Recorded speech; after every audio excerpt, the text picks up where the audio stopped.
Hey team, Danny here, your performance coach with special guest Tabata and Todd here. And today I am taking you through video 4. So if you haven't been through our hip series yet, what you want to do first is go back to the first video and actually test. So many people are just stretching their hips all the time, but how do you know if your hips are actually tight or weak? So if you don't know, go back to video 1 and we take you through a really simple self-test to give you a rough idea, okay? This video we're taking you through is how to do a self-release, almost like a self-massage at home with a ball. Now, some precautions here already. The smaller and harder the ball is, like a golf ball, the more aggressive it's gonna feel. The bigger and softer the ball is, the less aggressive it's gonna feel. So what we're gonna do is show you where to put the ball, some do's and don'ts, and then maybe talk you through some different ball options. Okay, so if you can see me here, where we're targeting is actually where the hip flexors kind of cross over that hip joint area. Tabs, you gotta move, dude. So if you can see Mr. Bones over here, we're gonna go through this traffic area. Now, we are focusing on the tendon. So we don't want to roll and be aggressive. All we're gonna do is find a tender spot, kind of right where you have like jean pockets.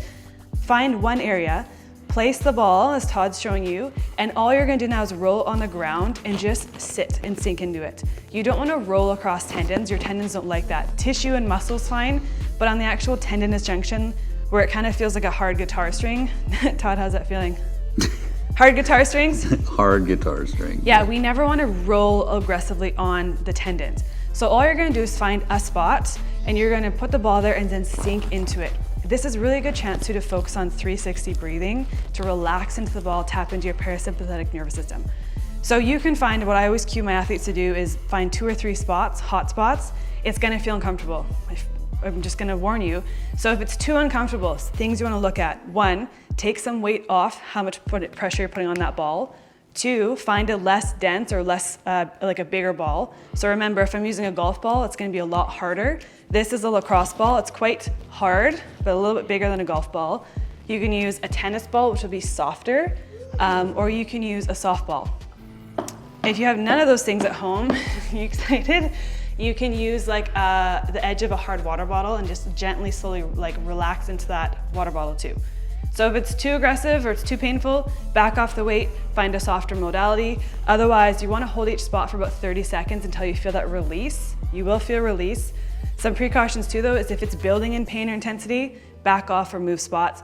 And also if you're feeling kind of a pulsing sensation happen or numbness, tingling happening down the leg, move. It's as simple as that. How's Awesome. that? Really good. Any questions? Nope. Okay guys, that is how you do a self-release of your hip flexor area at home. As always, don't go into pain though. Drop any questions below.